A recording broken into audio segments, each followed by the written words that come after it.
New swarm breakout in Oklahoma going into Kansas. So 2 sets of earthquakes, one down in Oklahoma, a big stack of earthquakes, and a 3.6 up in Kansas, back at that old oil field. So we have an old oil field that was being drilled up until the 1980s there in Kansas. Also in southern Missouri, down here by the town of New Madrid. Earthquake there, and then we're continuing to move down in Texas still after the big earthquake 2 weeks ago in southwest Texas down here. They got one of the bigger earthquakes in state history. It was like 5.3 to 5.4. So it's not record breaking, but it was a big one. And then we had the 4 over in Tennessee, which is more rare. And now, I mean, there's all kinds of talk about earthquakes. Like, for instance, on my local news here in St. Louis, they're on NBC News here in St. Louis is running a story on the New Madrid seismic zone and earthquake insurance and being prepared. They mentioned Ivan Browning, the false earthquake prediction guy from the 1990s or something. Again, it's ridiculous what's going on there. But check it out. Look at the spread of earthquakes going down through Texas and over to the east. I mean, it's an equidistant spacing of 2s going around the outside edge of the craton and then 3s on the interior edge of the craton. The whole craton is shifting, guys. So it's looking like we're going to be getting some significant activity, at least over towards the east of us. And as for the New Madrid seismic zone, we're going to go look up these earthquakes and just go see what's at the epicenter of a few of these. So let's do that. Let's go into Kansas first and just make sure we're at the old oil field. I'm kind of taking a guess on that. I didn't look it up. I just know location wise, just in general, that's what's at the spot. But let's see if we can get it down to like 50 miles or something and see if we can. Well, is Google Earth going to load here or what? I know I just clicked it. What's going on here? Oh, no. Uh-oh. We got a Windows update that's preventing Google from opening. Is that what's going on here? Oh, this is highly unacceptable. Okay, all right. Okay, no problem, guys. No problem, because we can just go to Google Earth there, and they have a web-based app where we can just do Google Earth on the good old internets, where we don't need the program. Wow, magically it opens. Ah, you're not going to stop this update, boys. Let's go take a look. We'll see what's there.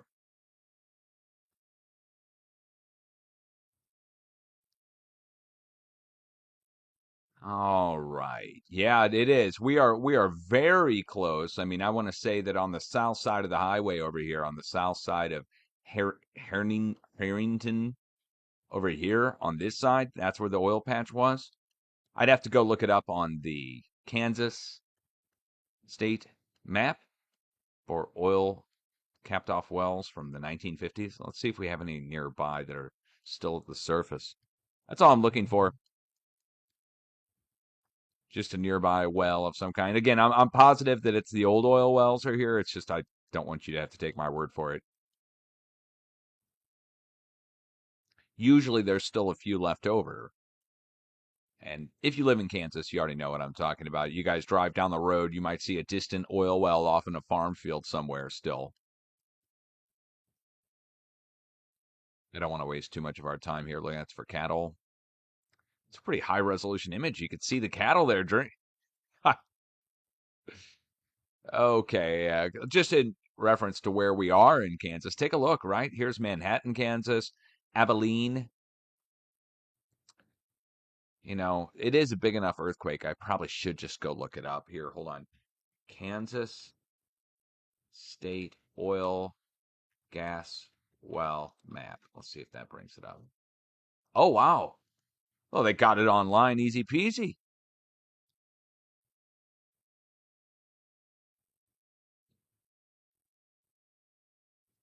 Easy peasy.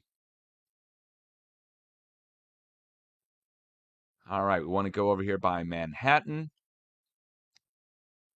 Oh yeah, yeah, yeah. Yeah, I mean, I told you I'm not exaggerating when I'm telling you this. That I mean, it's like a boatload of drill points. So let's just match up our locations. Let's see. So There's Salina, Junction City. We're northwest of Harrington. Harrington. Not make it easy, do they? Okay.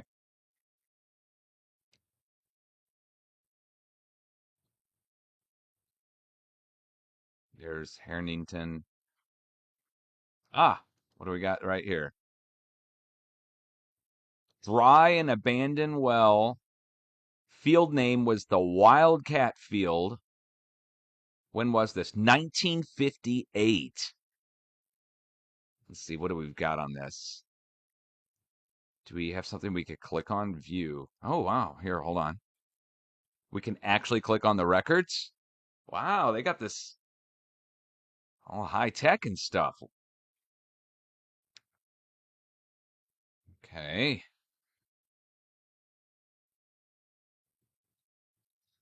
2505 feet. Wow, half mile deep.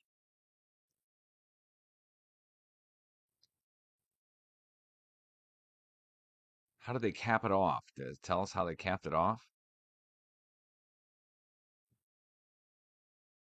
Well, we're not seeing much on how they capped it off, but I'll just tell you right now. Oh wait, June 8th, 1958. Let's go see. Let's just see what this does. What does this do? What? Look at this. Handwritten. This is like microfiche. Are you kidding me? Can you guys see this? Okay. Look at this. Look at this old 1950. Look at the script on it alone. Is that handwriting or is that typewriter? It's got to be a typewriter. No, that's handwriting. Wow.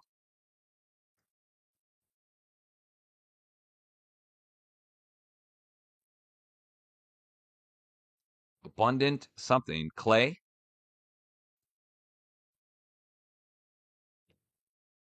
Gray, probably gray clay. I don't even know what I'm reading here. Looks like a foreign language. Gray shale. Oh wait, hold on. This is the okay, okay. Look on the left. It's just like the bedrock or like what they're hitting as they're going down. Look at that. It looks like brick. Look, he's got a part. I don't.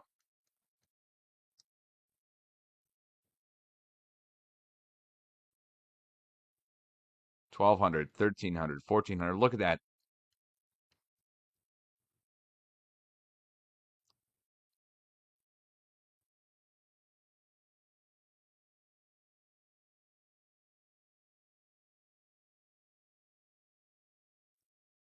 Okay, I'm sorry. I'm geeking out on this, guys. I sorry.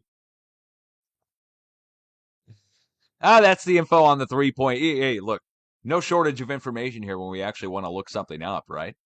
So 3.6 earthquake there at the old 1950s oil field. I'm glad I went and looked it up. It's got one well nearby, and that's right where the earthquake is, right next to it. Now, same with this earthquake over here in Illinois. The earthquake in Illinois, 3.2, the first one in months for Illinois at all. But this is next to a drill point as well. And I had to look it up on the Illinois gas map.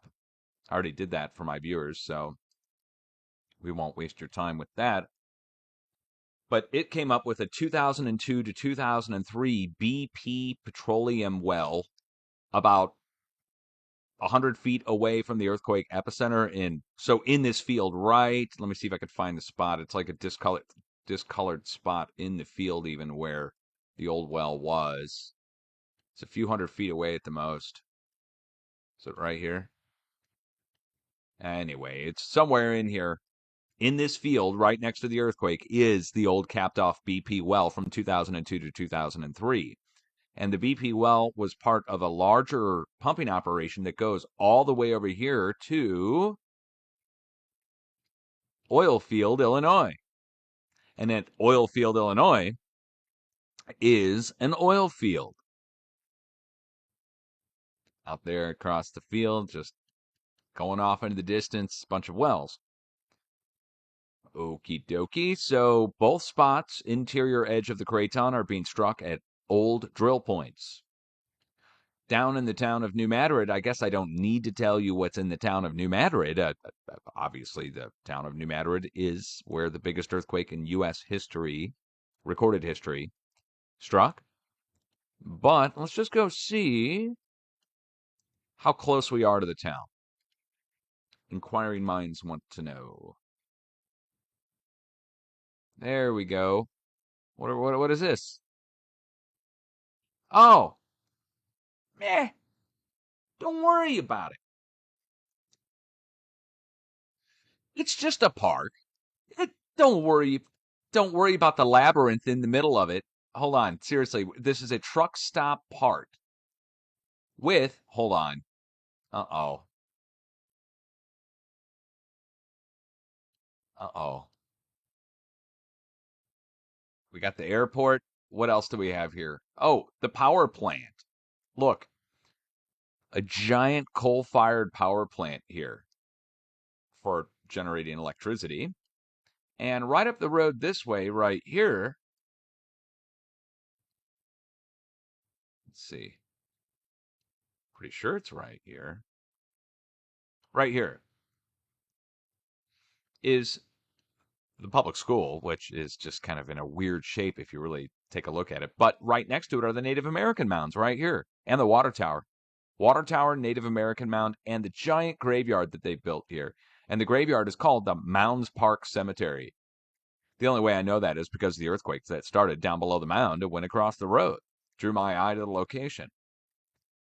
Now we have earthquakes between there and the power plant right at this. You just can't make it up, guys. You just can't make it up.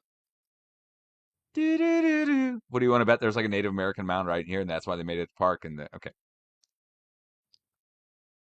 they got the airport there. They got the park here. What do you want to bet? Oh, and the power plant too. You got the airport, the power plant, and the park, all three at the same location, dude. And the Native American side. Come on, man. Come on. Come on now. I've started to see the correlation. Okay. So, Native American site power generation station, what does that have to do with the drill points? Well, there's a wave down in the plate. I don't want to get into lecturing on that right now, but there's a wave down in the plate and it gets caught at certain locations: drill points, volcanic fields, natural faults, and electromagnetic punch points in the plate, like power plants and power lines that have a lot of power in them above the surface. Now, what do we have going on out here? We have our 4.0 earthquake out there in the middle of Nevada, Valmy, Nevada, but this is where our biggest gold mine in the United States is. However, the depth of the earthquake is 7.6 kilometers deep. So it's far below where our biggest surface pit mines are, and I'm going to show them to you. So I made a post on this on X yesterday and showed everybody that the giant pit mine is there, which I'll show you right here. Here it is. Whoops.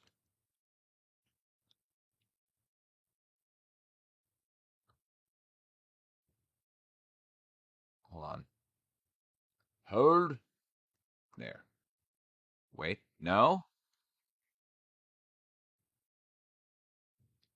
Did we move the location? Oh, okay. Hold on. Okay, so I clicked on the 3.9. Let's zoom in really close. Do you see how some of the earthquakes are offset from the others by about 20 miles? So we've moved about 20 miles. I clicked on the 3.9, which is over to the east. You see how they span over to the east? But we started all the way back just a little bit over to the west. It's kind of hard to see there. Hold on. Let's refresh this and turn down the earthquakes to 0.0 and turn off the rings. There we go. So it's more like a cluster than it is just a single spot that's moving. The only reason I'm taking the time to show that to you is because now we need to go back over and take a look at this. This is where we started. 2 days ago, 3 days ago, 4.0, 4.1, they've now downgraded to 3.9. At the surface pit mines for gold, So I made a post on this, showed all this, said, look at the size of these things. They're just massive. They go on for miles. And a viewer contacted me, and I don't have the information directly in front of me, but they told me that they've been hiking here before over in the mountains to the east, and that there's an old mine in here that you can go mine spelunking or whatever they call that when you go mine exploring. And that the further you go down in the mine, the hotter it gets. And it gets to a point where you can't go down any further, even though that previously, I guess, they were able to mine down there. And it's now geothermally heated up and it's filled with steam on lower levels. And it gets extremely hot. You can only go down a few levels. And that was a story that was relayed to me on X yesterday when I made a post on this being the earthquake epicenter. And I'm like, okay, well, we've got the surface quarry here, and that's going to be doing surface fissure fracturing. But why is there a 4.1 earthquake next to this spot down below, several kilometers down? We have an answer.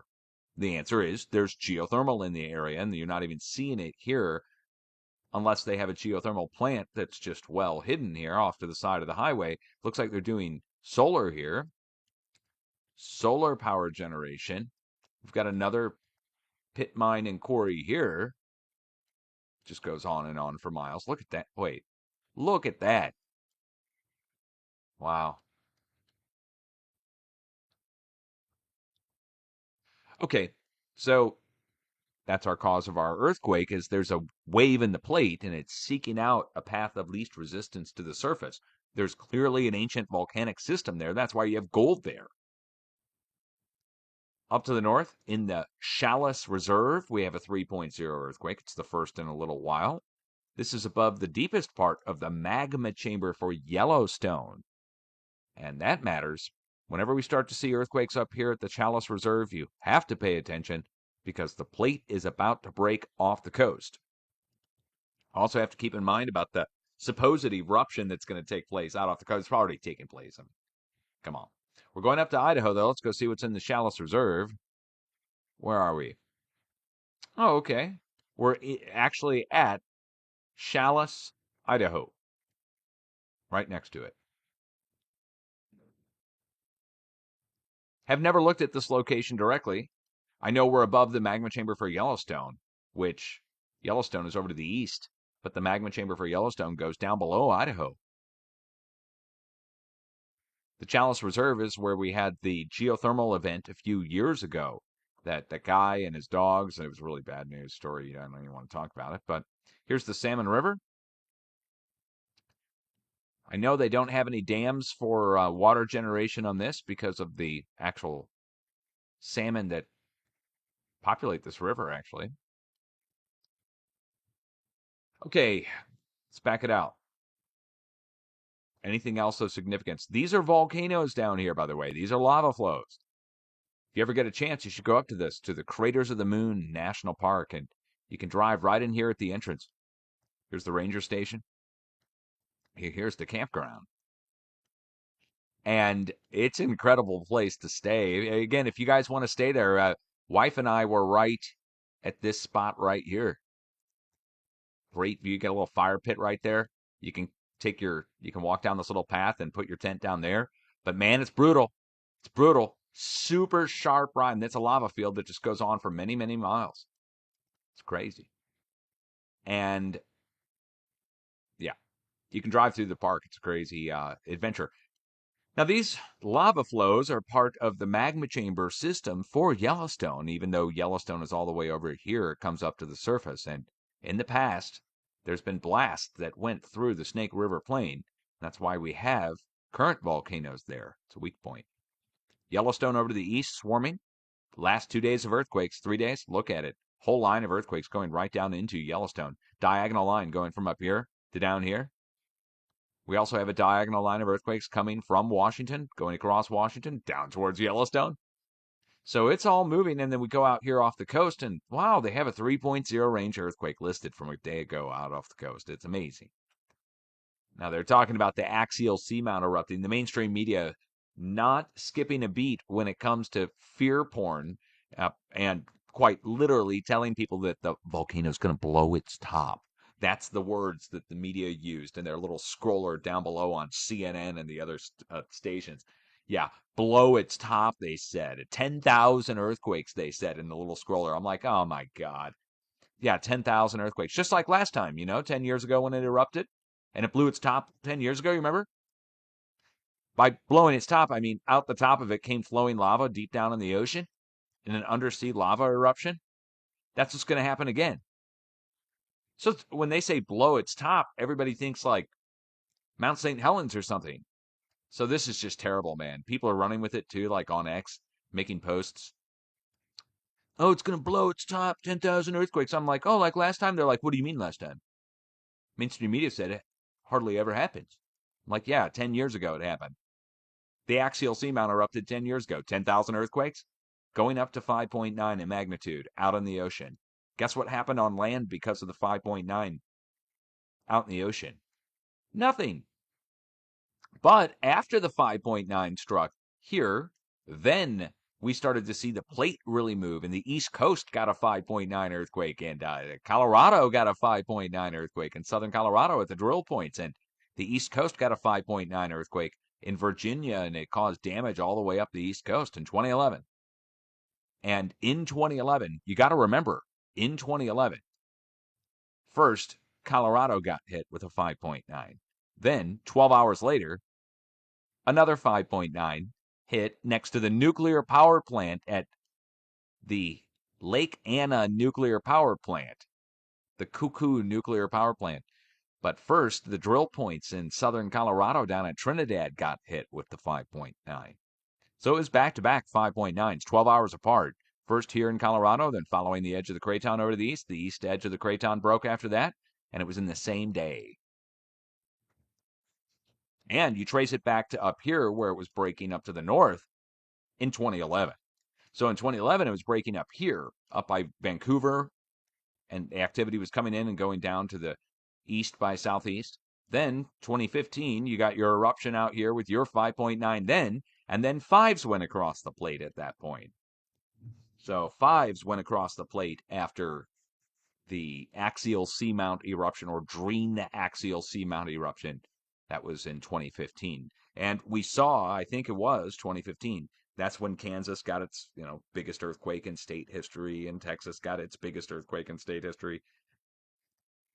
So the plate starts to move when the axial seamount's erupting out there off the coast. It's really just a sign of the Juan de Fuca moving. And then, of course, it's no duh. The United States is going to shift, compensate. Speaking of shifting and compensating, this 6.0 earthquake, 23 kilometers south of Fry, Greece. Fry, Greece. F-R-Y, Greece. I know, somebody at the USGS is totally trolling. It's hilarious. Hilarious. Fry, Greece is where they triangulated the earthquake from. Anyway, Fry, Greece got hit by a 6, and then the next day, antipode, opposite side of the earthquake, almost exactly the antipode, another 6 to 6.3 struck over here. Oh, by the way, the one over in Greece was a 6.3, USGS 6.0, but it was 6.3. So 6.3 in Greece, and then a 6.3 the next day over here on the opposite side of the planet. Point Nemo started to get hit. X marks the spot on both sides, first in the middle of the X and then next to it. The whole fracture zone's moving. Multiple 5s, 5, 5, 5, 4.9, 5, 5.2. And if we trace this back, you can trace both fracture zones. They just quite literally go back this way to the undersea mount chain. And it connects right back to where all of our other 5s and 6 just struck. Whole thing's moving, guys, as expected. And then check this out. Look at this. Antarctica. So, longtime viewers already know what to look for here. I would almost have to lecture on this to try and explain to you what the big deal is on this. But let me just put it this way. This is Antarctica, the South Pole, the white portion. Okay. Now, around the very outside edge of Antarctica are the plate boundaries. This is the NOAA map, for instance, showing it on NOAA. And you may be able to see that it's almost like a compass point. It's 5-sided. 1, 2, 3, 4, 5. And it comes out to a point, the edge of the plate boundary, all the way up here in the Indian Ocean, the edge of Antarctica itself. And so it's a 5-sided pentagon, equidistantly spaced no less, all the way around the outside edge of Antarctica. I mean, it's impossible to miss now that you've been shown, okay? And this isn't me doing anything with the planet here. We can go look at it on Google Earth, for instance, if we want to reopen that, but we're not going to waste time on Google Earth. The point of this is to show you the earthquakes. So look at the earthquakes over the last few days.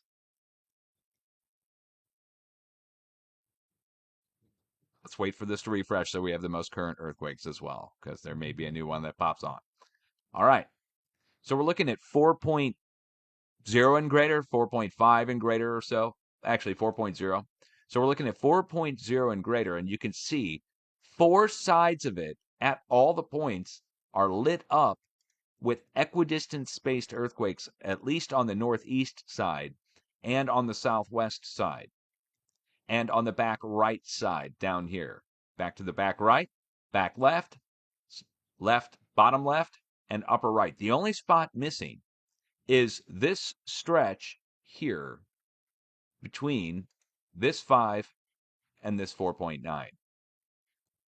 And if that were to fill in, we would have equidistantly spaced earthquakes all the way around the outside edge of the Antarctic plate, lighting up the 5-sided pentagonal star fort shape that is.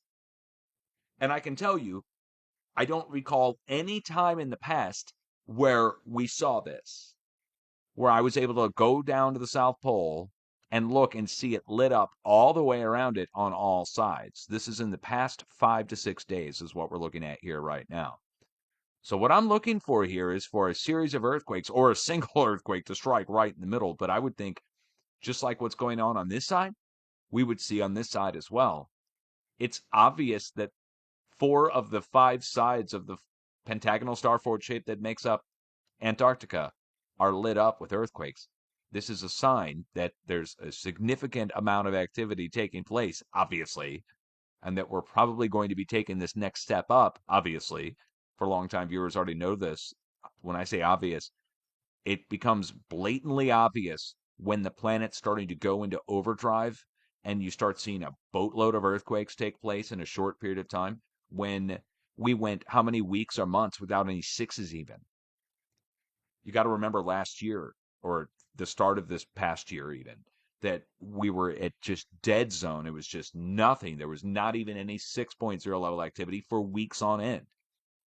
So we went weeks without 6s, months without 7s, and then it came back like a vengeance. And here we are now. And back-to-back 6s on both sides of the planet. Mainstream media is running stories on my local news about having earthquake insurance for the New Madrid seismic zone. Just, it's... Oh, the axial seamount talk with the 10,000 earthquakes is going to blow its top. It's just like there's this earthquake frenzy taking place now, and I've been out of the game, so nobody can blame me for this. It literally is an increase taking place in the number of earthquakes that are of significant size that we would pay attention to. So we're seeing more 5s and more 6s take place than what was going on a few months ago, for sure. Why? Solar's starting to get back. And somebody's going to have to talk to somebody and finally realize that it's not just coronal holes that are causing earthquake activity.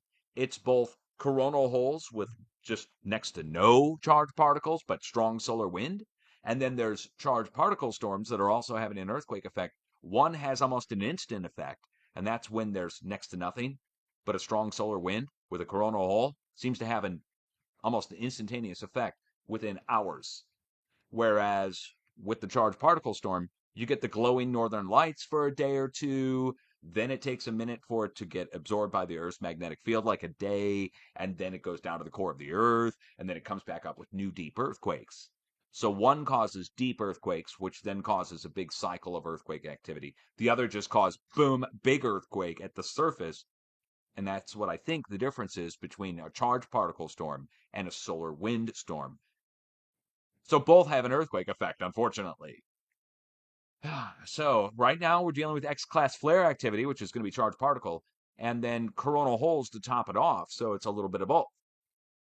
So it'll be a whole bunch of new deep earthquakes And also shallow or large earthquakes. When this charged particle storm hits, a couple days later, we start seeing deep earthquakes, and that seems to be what's taken place over the past couple days, going up to today. Now, I've not checked the X-ray flux to see what the deal is. Maybe we should go look. X-ray flux. Yep, there she blows, guys. We got our X what? 4? Is that right? Hold on. X4? X6? What do we get up to? What did it go up to? You kidding me? So a super huge X class literally happened a day ago? Yesterday? X class flare yesterday. Well, I was real busy yesterday. I didn't have a lot going on. No, that explains my headache. Okay. So X class flare yesterday. Then borderline X last night going into this morning. And then we're back down to M as in mysterious. But there we go. So this is going to take 2 to 3 days to get to us. So yesterday it happened. Then throughout today, the charged particles are traveling towards Earth. Into tomorrow, traveling towards Earth. And then long about the 17th, we get a charged particle storm if this is coming towards Earth. So now we have to check Enlil.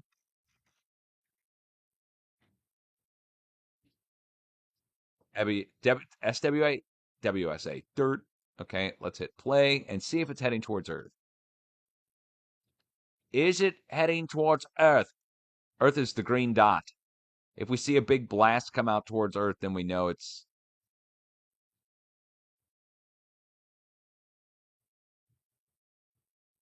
What's going on here?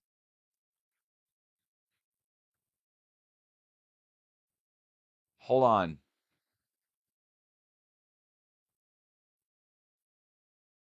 What the actual...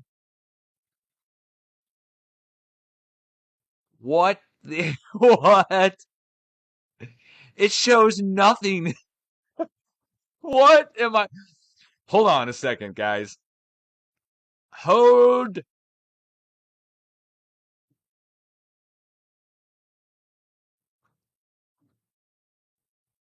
Hold on.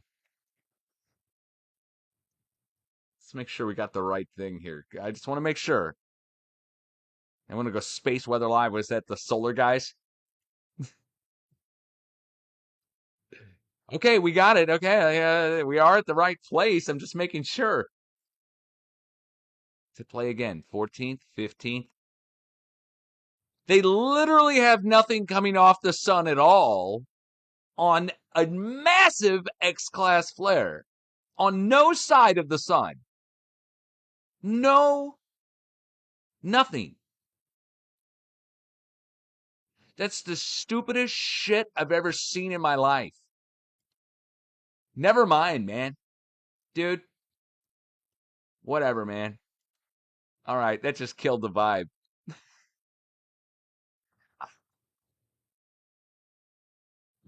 Class dismissed. Freaking NASA's Enlil killed the vibe. Oh my god. All right. Jeez. What do you even say to that? Do you guys even believe that? Here, I got to go over to chat. I got to see what the chat has to say about this one. Seriously. Chat, calling you. Calling on the chat now. Power of the chat. What do you guys think?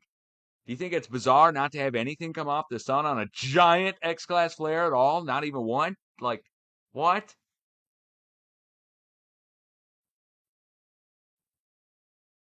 Even if it's on the limb, it should still show on Enlil going out the other direction or something.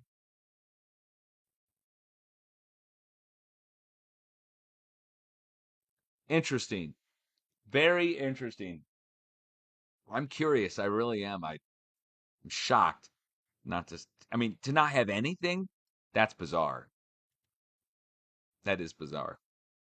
Like, show me the X-class flares in the past that didn't have anything, you know? It's like, well, there probably are some, but yeah. Wonderful, man. Wonderful. This is what we would call shenanigans. We call this shenanigans. So it's a scientific term to describe. Oh, jeez. All right. Wonderful. Just can't make it up. So nothing's going to happen. There's no charged particle storm at all. Nothing. The sun is dead. Okay. Adios, muchachos. Muchachos. I'm out of here. You guys be safe. We'll try and find some music to play. Hope you enjoyed this little update. There's a lot of weird stuff going on. I am still here, kind of laying low. Not talking about the weather anymore. I put all my weather videos. They're in private. And I'm never taking them out of private. They're all gone. If you guys go try and search my weather stuff from like all the stuff talking about radar and all that, it's all gone from my channel. I mean, it's there. It's in private. I could bring it back if I wanted to, but I'm not going to. You'd have to pay me to bring it back, and I mean pay me a lot. Nope. Gone. People said, "Does truth matter?" I said, "Not as much as I do." Look, man, I think you guys are expecting a little bit Superman virtue, you know? By the way, St. Louis is in the latest Superman movie apparently. Anyway, what a joke, dude. Virtue. I'll find it. I'll find it. I'm doing my part. I did my part. I showed everybody what it was, and the response was to call me a threat. Ah! Dutch sense in this radar issue is a real threat. They roll out militias and shit, frickin' government shills, frickin' FBI, government people and shit. National Weather Service gets all paranoid. I'm like, guys, I haven't even talked about radar in years. They're like, we know, but you're the discoverer of it, so you're to blame. And I'm like, dude, guys, leave me alone, man. I don't even want to talk about this shit. They're like, we don't care if you don't want to talk about it, Dutch. We want to talk about it now. Radar people who are worried about the weather and the weather radar are a threat. This is them this week. I'm like, what? They roll out a news story this week saying a guy named Michael is a threat on radar weather modification. Yeah, Michael. The St. Louis National Weather Service issues this story this week. For the St. Louis now, here where I live, here in St. Louis. St. Louis National Weather Service issues a statement or a warning or a threat level assessment or something saying that they're under threat from militias that are worried. The militias supposedly are worried about weather modification from the radar. And so they have an imminent attack that they said is getting ready to take place. And this guy named Michael, who is the radar worried guy about radar weather mod. And I'm like, people send it to me and they're like, are they talking about you? I got asked this. And I'm like, what is this? I'm like, what? My local news is covering it.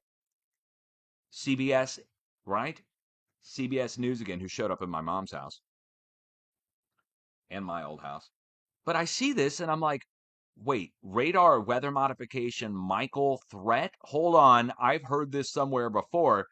I got falsely listed in 2011 as a threat on the Department of Homeland Security website because somebody said that they were worried that we were going to attack radar stations. This is 2011 with me and the Department of Homeland Security. I had to fight for a month to get that shit taken off their freaking website.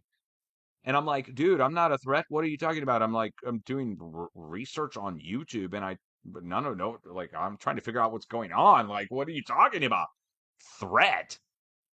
I love my country. And so, anyway, long story short, they ran this story this week, the St. Louis office, and the guy lives in Arizona. The nut job who's threatening the National Weather Service supposedly runs a militia out of Arizona.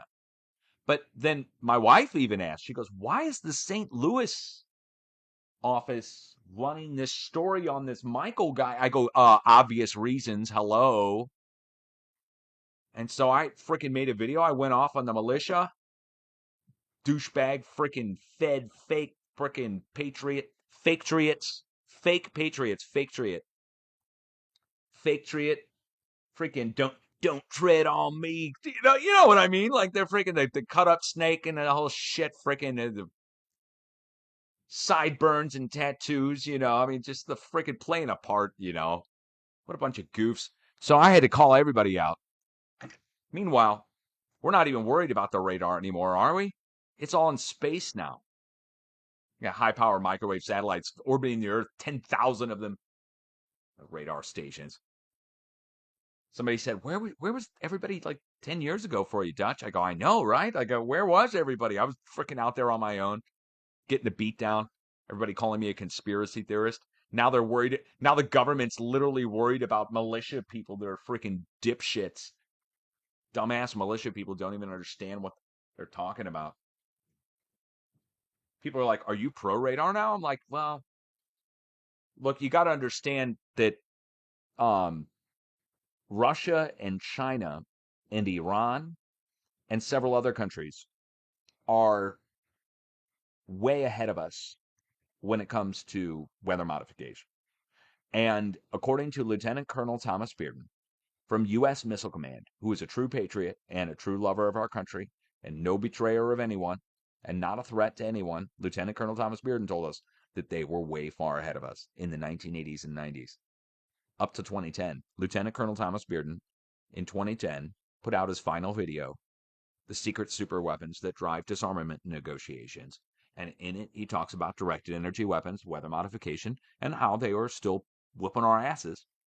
And they were severely modifying the weather over the United States, the Russians at the time. And then after the collapse of the Soviet Union, they carried on, the Russians. And that's why things fell apart between the newly formed Russia and the West, is that they were still carrying on their secret programs in Russia, even though the Soviet Union collapsed. And they continued to do weather modification over the United States. Soviet weather engineering over the U.S. was Lieutenant Colonel Thomas Bearden's most famous video, and he put that out in the 1980s, explaining and showing how they were doing it using scalar over the horizon radars and the woodpecker, the Russian woodpecker. So when we get into like, oh, you're going to go destroy the radar stations. Well, you're an idiot if you think that freaking that's going to stop China and Russia, first of all, from modifying the weather over us, and that the radar stations were, I think, personally being used to counter and interfere with their weather modification. It was our only line of defense at the time. Now we have space-based assets. We got our ass into gear and finally started to get up to speed on directed energy weapons over the last 15 to 20 years. But going back to when HAARP rings and the radar pulses and all that stuff was really going on, we hardly ever see a radar go into pulse mode now. Hardly ever. And that's my biggest discovery, is the radar pulse HAARP ring thing. I personally think they've got it down to a fine science on the radar thing versus what they're doing out of space now. Because again, if you can have something in space that has infinite power from the sun, from solar panels, and no way to track it, no way to get to it, why wouldn't you use that over opposed to a freaking ground-based station when it's more effective from above anyways?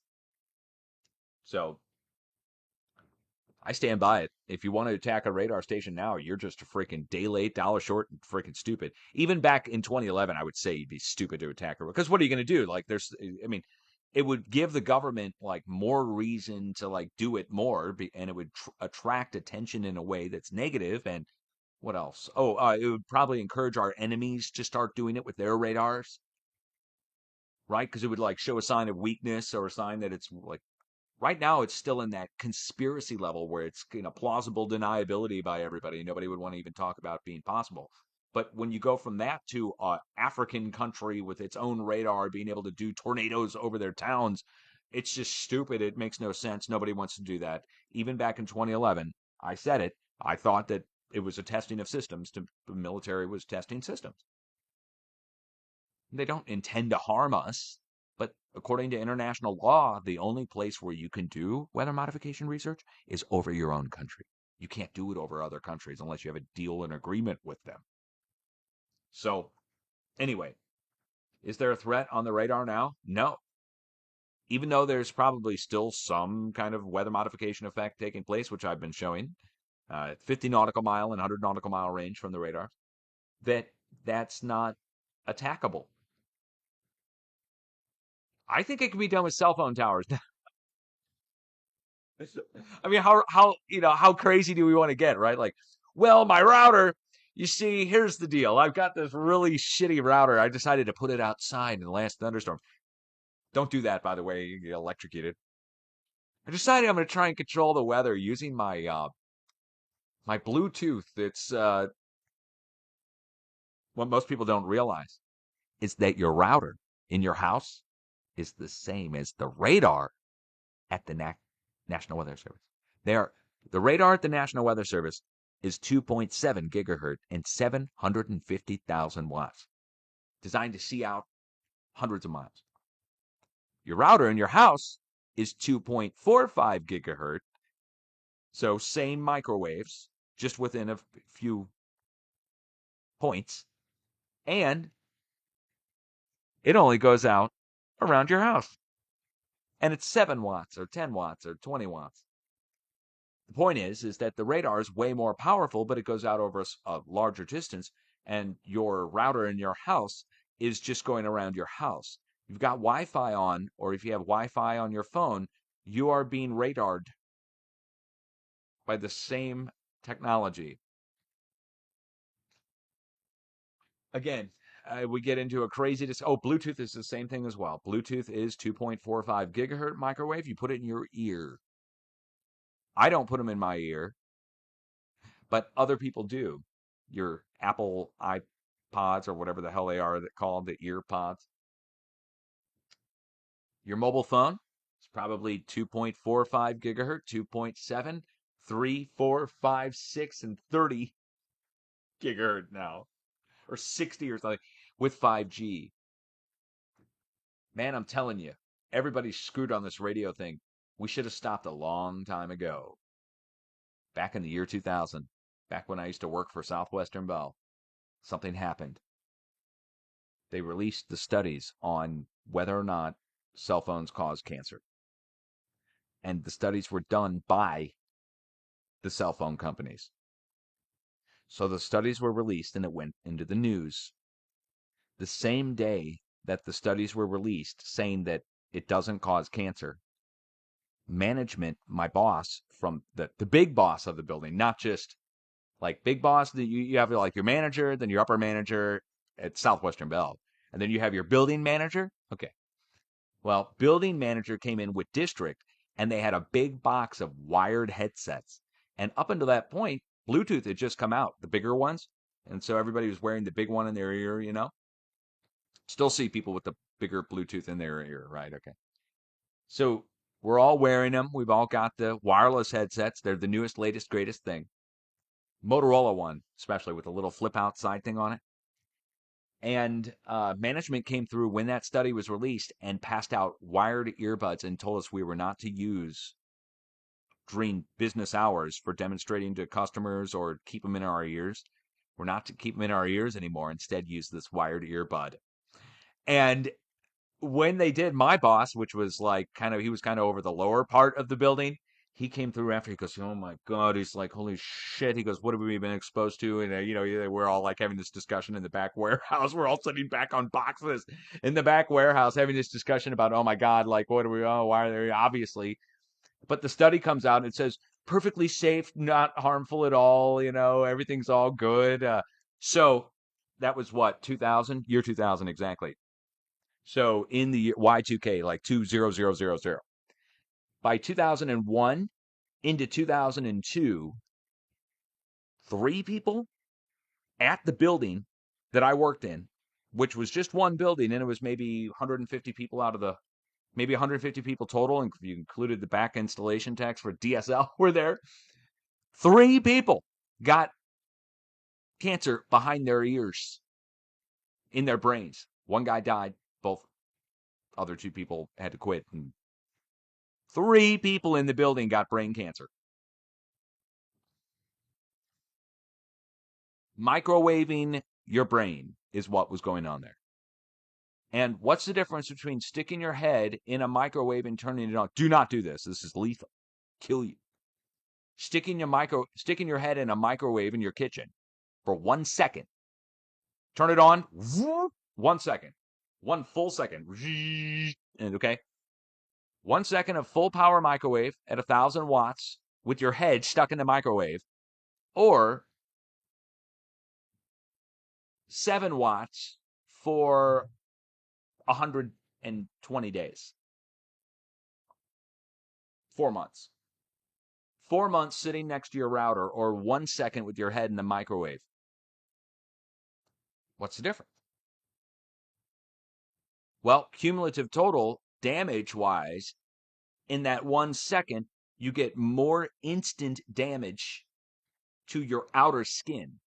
So if you stuck your head in the microwave for 1 second, it would burn you on the surface going in. So starting on the surface going in, it would burn you.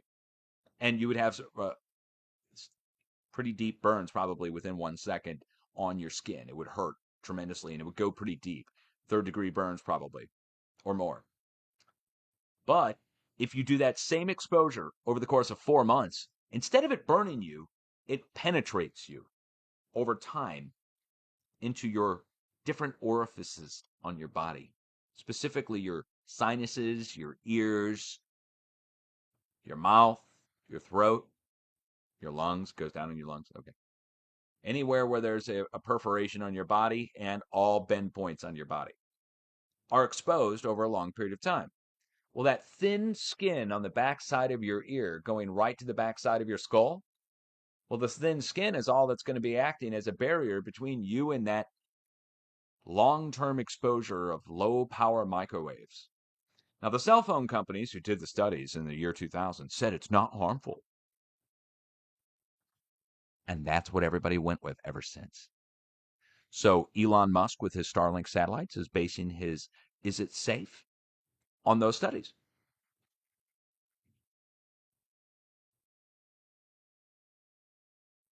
And they called it non-ionizing radiation. Was totally fine. As long as it didn't have ionizing radiation in it, it's all good.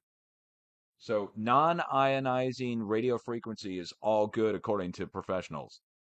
But I'm here to tell you right now, man, you go park yourself next to your router and it's like sitting on the floor next to your leg, you might be having some varicose veins and some other problems start showing. Like, I'm not kidding. Like, you can start having problems, and microwave exposure is a problem.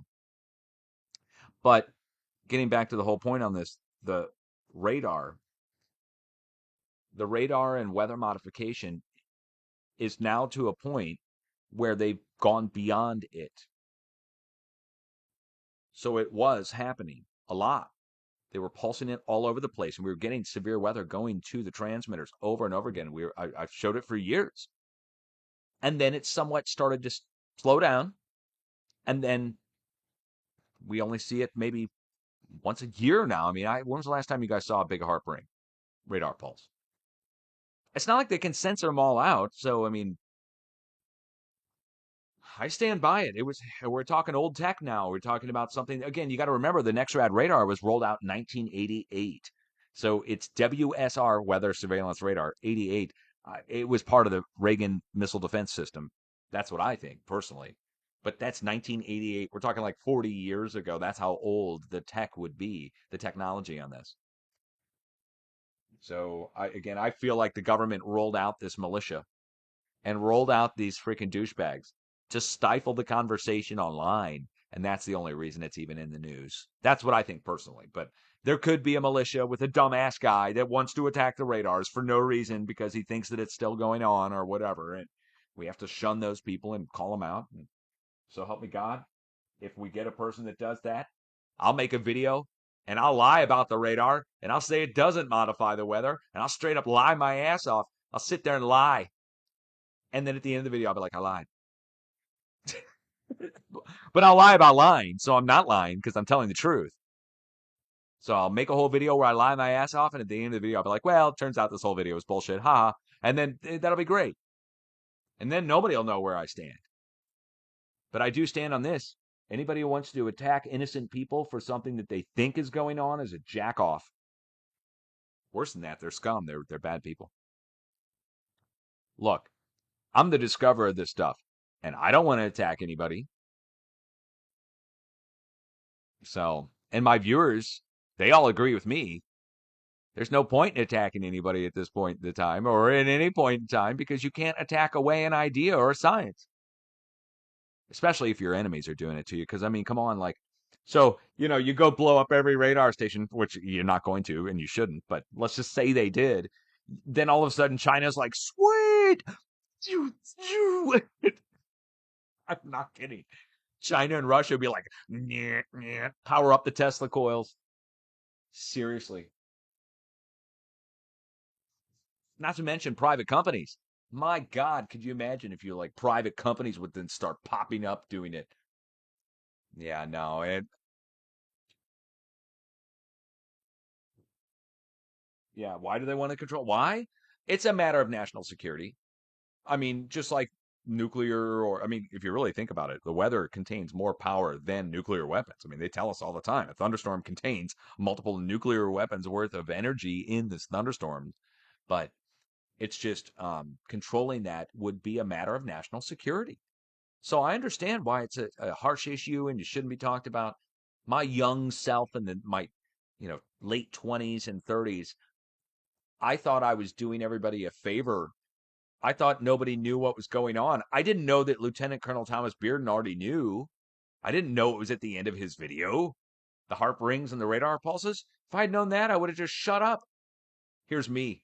People are falsely accusing me of lying about the radar pulses. That's why I was going on. People were falsely accusing me. They're like, you're faking those radar pulses. I'm like, no, I'm not.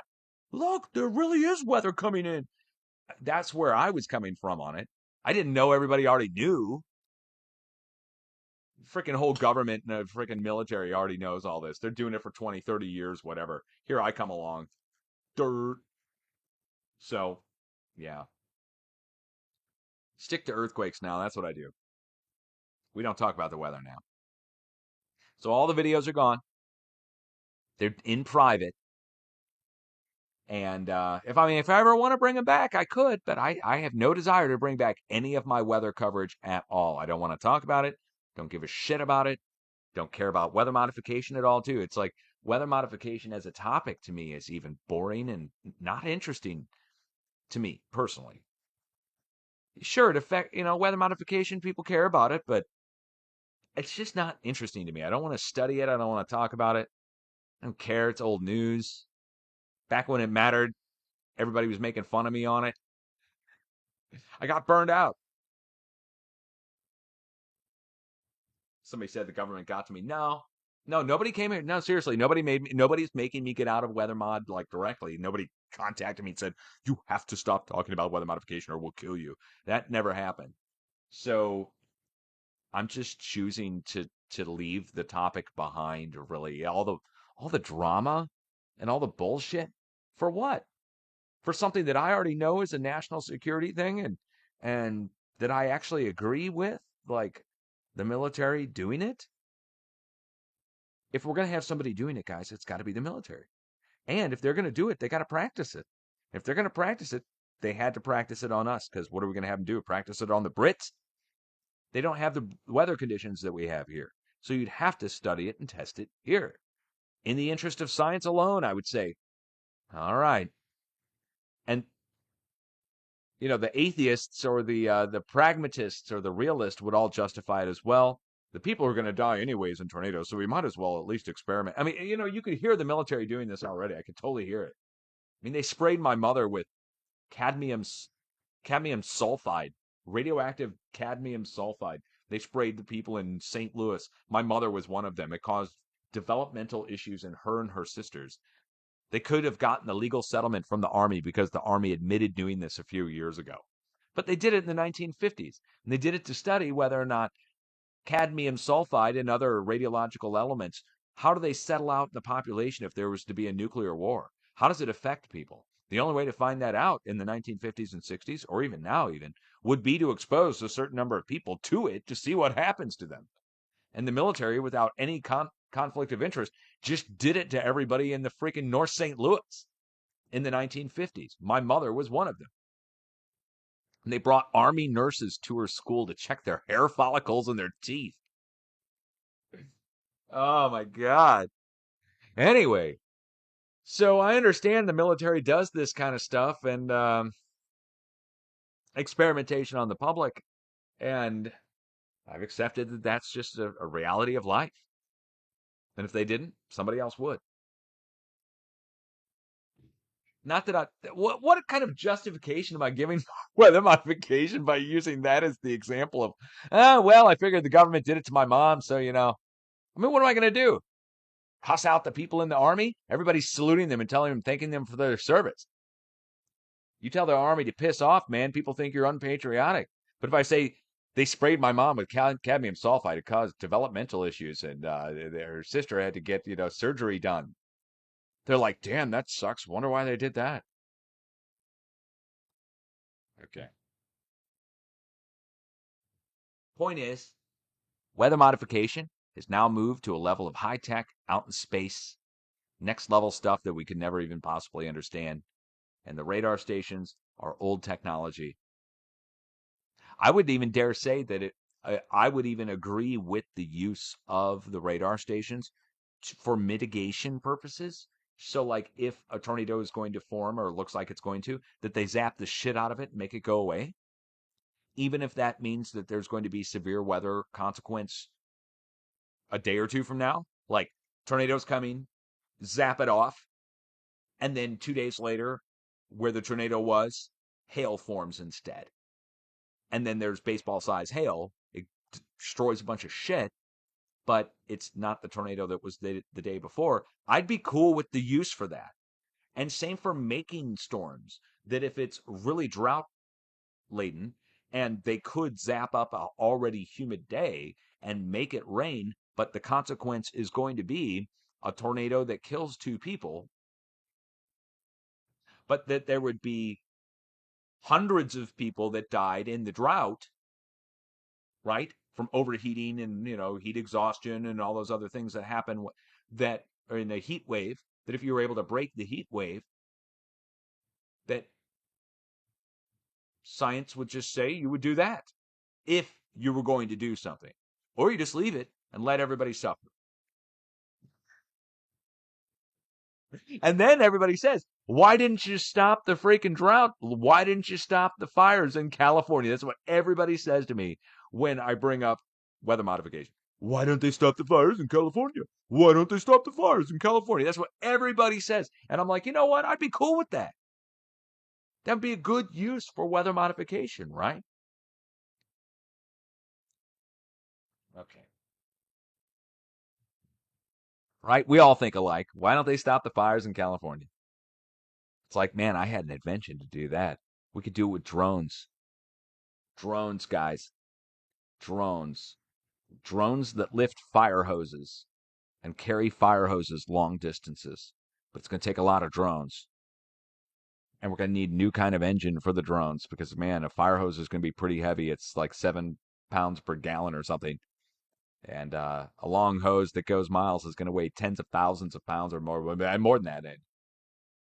Hundreds of thousands of pounds needs to be lifted in order to lift a fire hose out over a large area and spray it down fire.